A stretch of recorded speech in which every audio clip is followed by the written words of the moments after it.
The next streamlining technique is actually beginning to collapse a lot of multiple lines.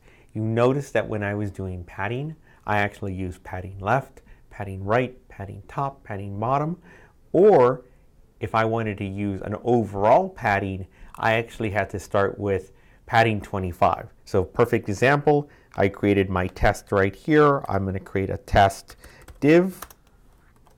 I'm going to actually put in padding of 25 pixels, a margin of 50 pixels. I'm going to reload my page. I actually put some things, and just so we can all see it all happen, I'm going to use the border technique, 1 pix solid red. I reload it, and here's my margin, and here's my padding. Well, what if I wanted to change the margins and make them uneven? So I had skinny margins on one side, maybe wider margins in the padding. What I'd have to do is, in the traditional sense, I'd have to start with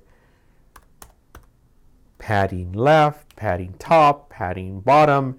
Well, a good technique says, hey, maybe I can actually collapse it. And this is where you've noticed I've been using border 1 pix solid red. That's actually a shortcut that I'm using. If you go back to border and you type in border, you notice that there's a series of attributes. Border top, border left, radius, bottom, spacing, image. I'm actually already using it right now. So what's this magical power that I'm going to introduce to you? This is actually the power of introducing multiple values on one line. It's really amazing stuff. Again, it's something to try off. The power of it is I'm going to create 4 values for padding and 4 values for margin that represent the top, the right, the bottom, and the left. Again, top, right, bottom, left. How do I know this works? I'm going to say the top is 25 pixels, the right is 5 pixels, the bottom is 0 pixels, and the left is 50 pixels. I save it, I reload my page, and voila! I've managed to represent the top at 25, the right at 5, the bottom at 0, and the left at 50. If you exclude values, it really doesn't like it, but we always want to use values of 4. You notice that even for 0, I like to make sure that it's 0 pixels. There are some browsers that pick up no space or a space of 0.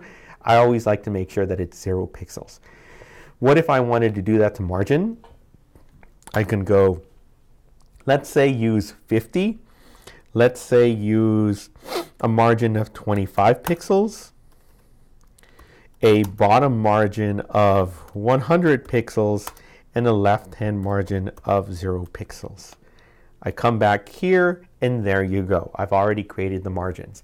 Really, really powerful, because if you think about it, before in chapter 3, we were creating 4 lines for padding, 4 lines for margin, and I've instantly collapsed them in 2 lines.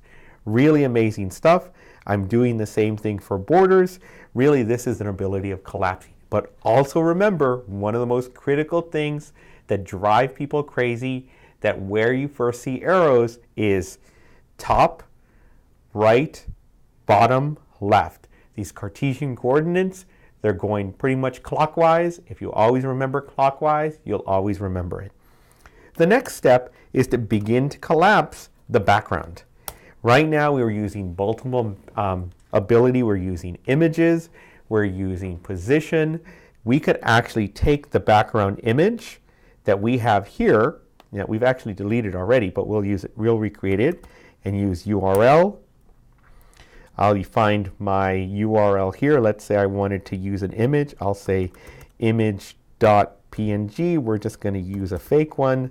We could actually say no repeat. We can actually say align to the top, and you notice that every time I put it, it's actually in blue, so it's accurate, is I can actually add it within that one line.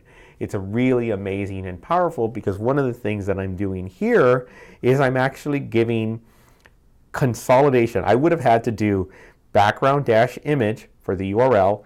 I would have had to do background dash repeat and then put in the non-repeat, and I would have had to use background dash position to put the top or the right. So now I've brought that down into 3 lines. I've actually done the same for border, and this is consolidating CSS. Again, it's a technique where you have to play with. I always recommend taking a look at references, and I also recommend playing with it.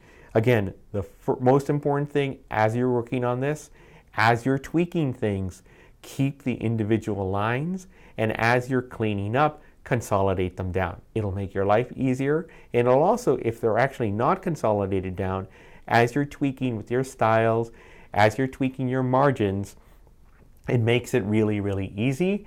As you get used to consolidating, you'll actually do it right out of the get-go. I know for me, I always mess up the background consolidation, so I usually always keep background image separate, and then at the end, I'll consolidate it together. So again, that's my technique. Wanted to show you guys this wonderful technique that you guys are going to have a lot of fun with, and it's actually going to make your CSS nice and streamlined.